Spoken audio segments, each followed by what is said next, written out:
Hello दोस्तों, आज हम पढ़ेंगे खुर्शीद भावनगरी जी की किताब जीवात्मा जगत के नियम का भाग 1 का अध्याय 7। हमारी मृत्यु कैसे हुई और जीवात्मा जगत के लोग। अब हम आपको जीवात्मा जगत के बारे में और जानकारी देंगे ताकि आप समझ सके कि हम यहाँ कैसे जीते हैं, और यदि आप सर्वशक्तिमान ईश्वर के रास्ते पर चलेंगे और एक बेहतर जीवन जिएंगे तो आपको कितनी खूबसूरत दुनिया मिलेगी। हम आपको यह भी बताना चाहेंगे कि निम्न लोग क्या है, बुरी आत्माओं का अंजाम क्या होगा और पुण्य आत्माएं क्या आशा कर सकती है। आइए हम हमारी मृत्यु से आरंभ करें ताकि आपको पता चले कि क्या हुआ था, हम कैसे जीवात्मा जगत में पहुंचे और जीवात्मा जगत कहाँ होती है।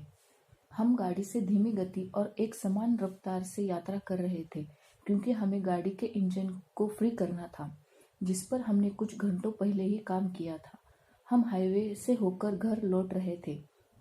चूंकि मैं विस्पी गाड़ी धीरे से चला रहा था तो मुझे एहसास हुआ कि गाड़ी में बैठे सभी लोग सो रहे थे। चूंकि सड़क पर गहरे गड्ढे थे, मैंने गाड़ी की रफ्तार और धीमी कर दी ताकि झटकों से लोग जाग न जाए। हम पृथ्वी पर अपने घर की ओर जा रहे थे, पर उस समय मुझे यह कहाँ पता था कि मैं और मेरा भाई रतु पारलौकिक जीवात्मा जगत के अपने असली घर की ओर बढ़ रहे थे। अचानक एक भयानक चीज काले रंग की विशाल और डरावनी मेरे रास्ते में आ गई। मैंने गाड़ी को जरा बाई ओर लेनी चाही और ब्रेक लगाना चाहा, लेकिन ब्रेक फेल था और मेरे सामने एक पेड़ था। गाड़ी जाकर पेड़ से टकराई। इसके बाद मैंने खुद को अपने भौतिक शरीर के बाहर पाया। मैंने अपने भौतिक शरीर को घास पर पड़ा पाया और मुझे पता चल गया कि अब मैं अपने भौतिक शरीर में नहीं बल्कि हल्के जीवात्मा शरीर में हूँ। मैंने यह भी महसूस किया कि मुझे अब कोई दर्द या तकलीफ का अनुभव नहीं हो रहा। तब मैंने जाना कि पृथ्वी की दुनिया के लिए मैं मर चुका था।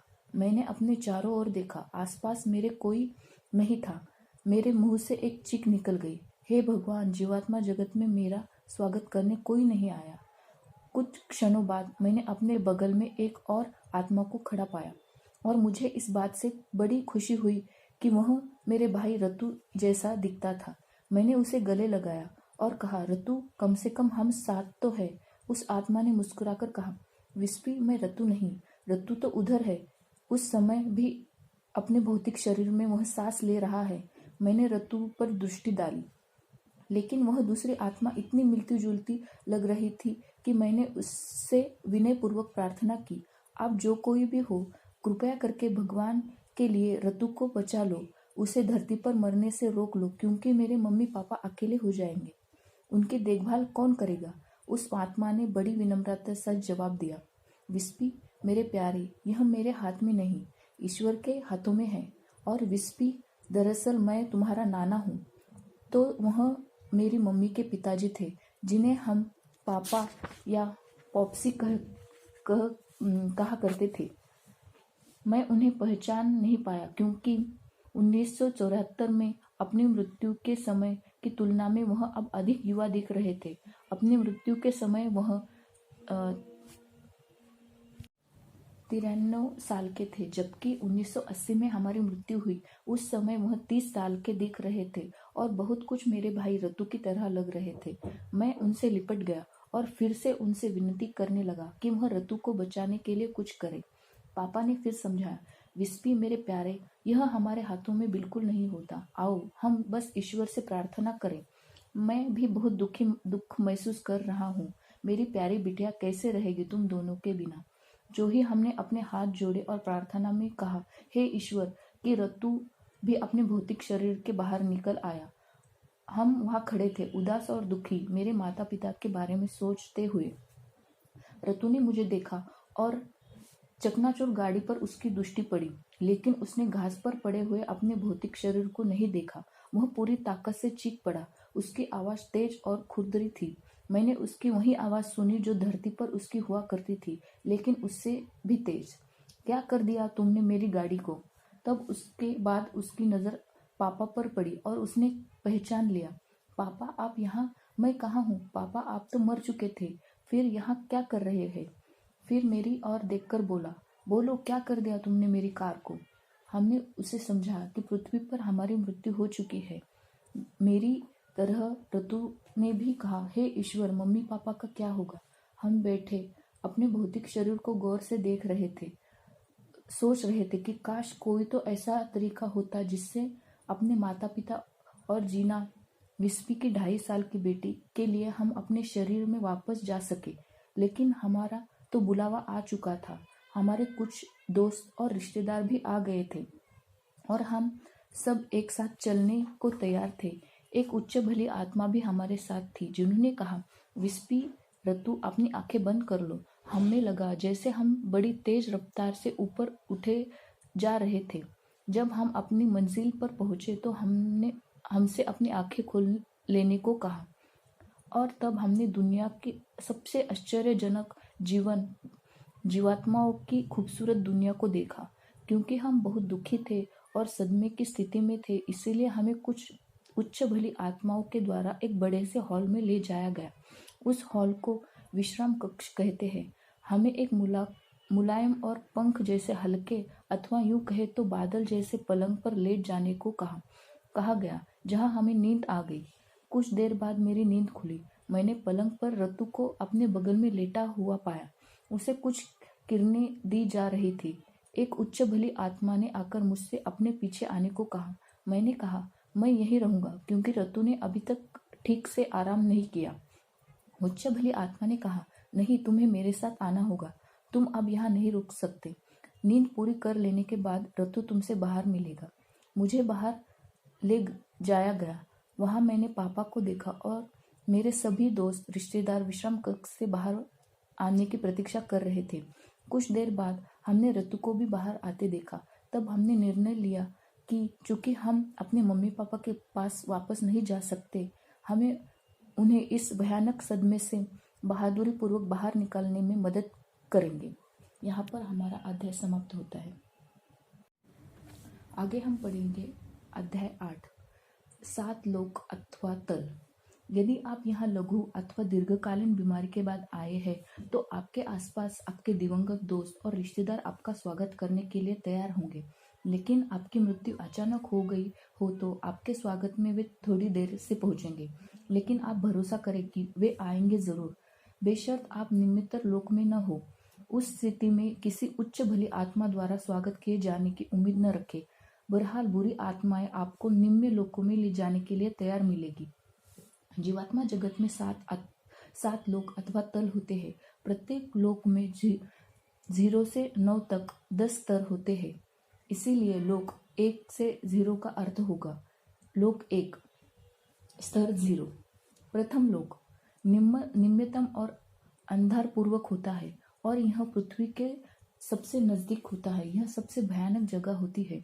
यहाँ बंजर चट्टानें होती है जहाँ रेंगने वाले जंतु होते हैं, जो दरअसल विकृत शरीर, दुष्ट और कुविचारों से भरे मन वाली मनुष्य आत्माएं होती है। उनके शरीर हमारी तुलना में बहुत भारी होते हैं और वे बंजर इलाके में रहते हैं और अत्यधिक अंधेरे में चट्टानों पर रेंगती रहती है। वे कभी रोशनी की एक नन्ही किरण भी नहीं देख पाती। दूसरा लोक भी भयानक है, लेकिन यहाँ प्रथम लोक जितना अंधेरा नहीं होता, न ही यहाँ रहने वाली आत्माओं के शरीर में उतनी विकृत और भारी होते हैं। वे भी पथरीली गुफाओं में रहते हैं, एक दूसरे से घृणा करते हैं और घिनौनी भद्दी भाषा का उपयोग करते हैं। उन्हें रोशनी अथवा कोई भी अच्छी चीज नसीब नहीं होती। तीसरा लोक कुछ बेहतर है, लेकिन यहाँ भी रोशनी नहीं होती। यहाँ आत्माओं के शरीर प्रथम और दूसरे लोकों की तुलना में हल्के होते हैं। वातावरण बहुत ही भारी और कोहरे से भरा होता है। आत्माओं के शरीर देखने में मनुष्य की तरह ही, लेकिन बूढ़े और अधूरे नजर आते हैं। तीसरे लोक की आत्माओं में एक दूसरे के प्रति दुर्भावनाएं होती है और वे हर चीज के लिए एक दूसरे पर आरोप लगाती है। वे यहाँ यानी तीसरे लोक में पहली बार आने वाली आत्माओं को पकड़कर अपना गुलाम बना लेती है और अपने दुष्ट कामों में मदद करने को उन्हें मजबूर करती है। चौथा लोक एक मध्यम लोक है। यहाँ पृथ्वी जैसा, जहाँ दिन और रात दोनों होते हैं। यह ऐसा लोक है जिसमें मनुष्य की आत्मा अपनी जीवन यात्रा शुरू करती है। उन्हें चौथे लोक के 5वें स्तर से उठने या नीचे गिरने का अवसर दिया जाता है और यह पूरी तरह से हम पर निर्भर करता है। पांचवा लोक से स्वर्ग शुरू हो जाता है, जो धरती के किसी सुंदर स्थान जैसा होता है। आकाश में हमेशा एक हल्की सी चमक रहती है। इस लोक की आत्माएं एक दूसरे की मददगार होती है। उनके शरीर काफी हल्के होते हैं और उनमें से कोई विकृति नहीं होती। छठा लोक बहुत सुंदर है। यहाँ खूबसूरत चमकीली हरी घास, पेड़, ऐसे रंग बिरंगे फूल होते हैं जो पृथ्वी पर नहीं पाए जाते। यह लोक धूप खिले दिन की तरह हमेशा रोशन रहता है। यहाँ आत्माएं लगभग पूर्ण होती है। उनके शरीर बहुत हल्के होते हैं। वे सब अपनी मेल जोल और प्रेम के साथ रहते हैं, एक दूसरे की मदद करते हैं और अपनी पसंद के काम करते हैं।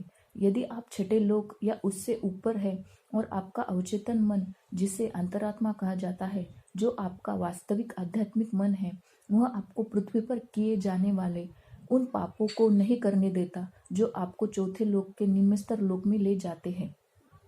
सातवां लोक उच्चतम लोक है। पृथ्वी के लोग इसकी सुंदरता की कल्पना भी नहीं कर सकते। सातवें लोक की सुंदरता का देखकर ही विश्वास किया जा सकता है। इसे शब्दों में बयां नहीं किया जा सकता। बेशक यह लोक इतना सुंदर है कि जिसके बारे में कोई सोच भी नहीं सकता। इस लोक की आत्माओं के शरीर सबसे अधिक चमकीले, सबसे अधिक पूर्ण और युवा जीवात्मिक शरीर होते हैं। वे बादल जैसे हल्के होते हैं। ये आत्माएं पूर्ण तालमेल और प्रेम के साथ रहती है। यह लोक स्वर्ग से भी बढ़कर है। सातवें लोक के बाद क्या है यह हम नहीं जानते। ठीक उसी तरह जिस तरह पृथ्वी पर रहने वाले लोग जीवात्मा जगत के बारे में ज्यादा नहीं जानते। सातवें लोक के 9वें स्तर के बाद हम आत्माएं पृथ्वी पर पुनर्जन्म नहीं लेती, लेकिन हमारी आध्यात्मिक यात्रा जारी रहती है। सातवें लोक की आत्माएं लगभग पूर्ण और शुद्ध आत्माएं होती है, लेकिन यदि वे पृथ्वी पर पुनर्जन्म लेती है और उनसे छोटा सा भी पाप हो जाता है तो उन्हें 5वें अथवा छठे लोक में उतरना पड़ता है। इसीलिए यह हमेशा हर एक आत्मा के अपने ही हाथों में होता है कि वे ईश्वर के सच्चे रास्ते पर चलते हुए उठे या पाप और अंधकार की दलदल में गिरे। यहाँ पर हमारा 8वां अध्याय समाप्त होता है। आगे हम पढ़ेंगे अध्याय 9, हमारा असली घर। हम सब जानते हैं कि पृथ्वी छोड़कर जीवात्मा जगत में जाना अच्छा है। जीवात्मा जगत हमारा वास्तविक घर है। हम थोड़े समय के लिए पृथ्वी पर जाते हैं और वापस अपने घर लौट आते हैं। अनुभव हासिल करने के लिए हम पृथ्वी पर जाते हैं। पृथ्वी हमारी पाठशाला है, जहाँ हम सीखते हैं, अनुभव लेते हैं और वास्तव स्तर की ओर बढ़ने के लिए अपनी जीवात्माओं को शुद्ध करते हैं। पृथ्वी के लोगों को अपनी असली दुनिया जीवात्मा जगत की कोई स्मृति नहीं होती। यदि आप में यह स्मृति हो तो आप पृथ्वी पर एक मिनट भी नहीं रहना चाहोगे। इसीलिए ईश्वर ने आपको आपकी असली दुनिया, आपके असली प्रियजनों और जीवात्मा जगत की खूबसूरती की यादों से वंचित रखा है। ईश्वर ने इस तरह सारा प्रबंध किया है जिससे आप पृथ्वी पर अपना प्रशिक्षण और शिक्षा पूरे किए बिना वापस लौटने की न सोचो। जीवात्मा जगत की याद रहने पर आप पृथ्वी पर रहने की बात से घृणा करेंगे।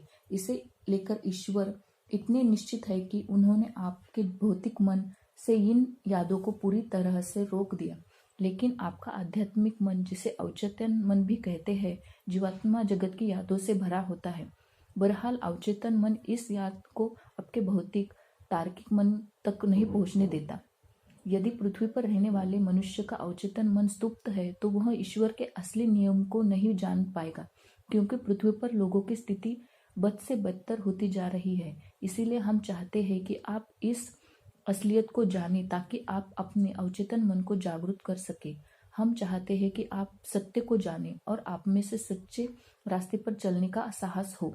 यहाँ पर हमारा 9वां अध्याय समाप्त होता है। हम आगे पढ़ेंगे अपना अगला अध्याय, बोझ ढोने वाले पशु।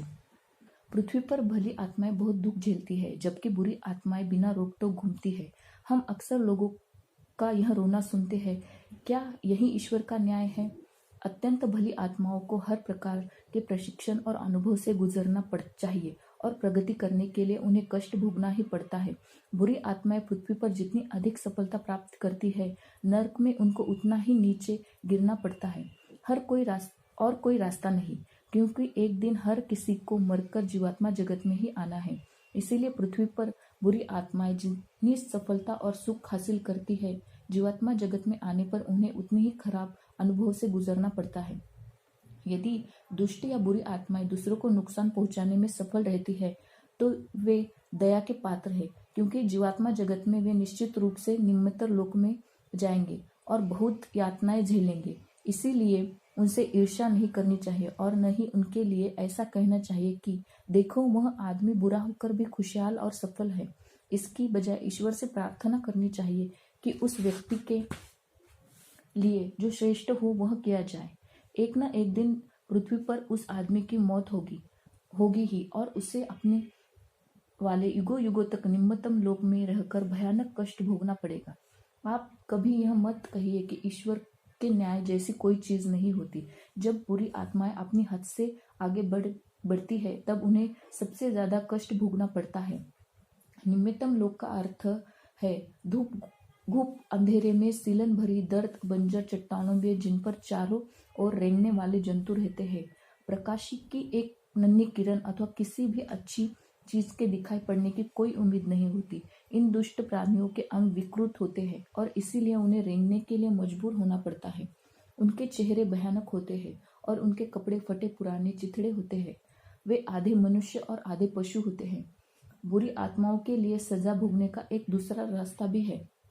यदि आप सच्चे रूप से पश्चाताप करते हैं और सच्चे मन से ईश्वर को पुकारते हैं तो आप बोझ ढोने वाले पशु के रूप में जन्म लेकर कष्ट सहन करते हैं। यह निम्नतम लोक में जाने से तो कहीं बेहतर है। बोझ ढोने वाले पशु के रूप में आपको पृथ्वी पर किए गए पिछले जन्मों के पापों की संपूर्ण स्मृति रहती है। अपने द्वारा किए गए प्रत्येक पाप को याद करते हुए आप उस पर पश्चाताप करते हुए अपना कष्ट भोगते हैं। एक बात याद रखें, जैसे आत्माएं बोझ ढोने वाले पशु ही बनते हैं, न कि पालतू जानवर जिनके साथ दया का व्यवहार होता है। इसका यह अर्थ नहीं कि मनुष्य को किसी प्राणी के साथ निर्दयी व्यवहार करना चाहिए। भली आत्माएं कभी पाप करना नहीं चाहती, क्योंकि बुरी आत्माओं वाली जगह पर उन्हें रहना बिल्कुल पसंद नहीं है।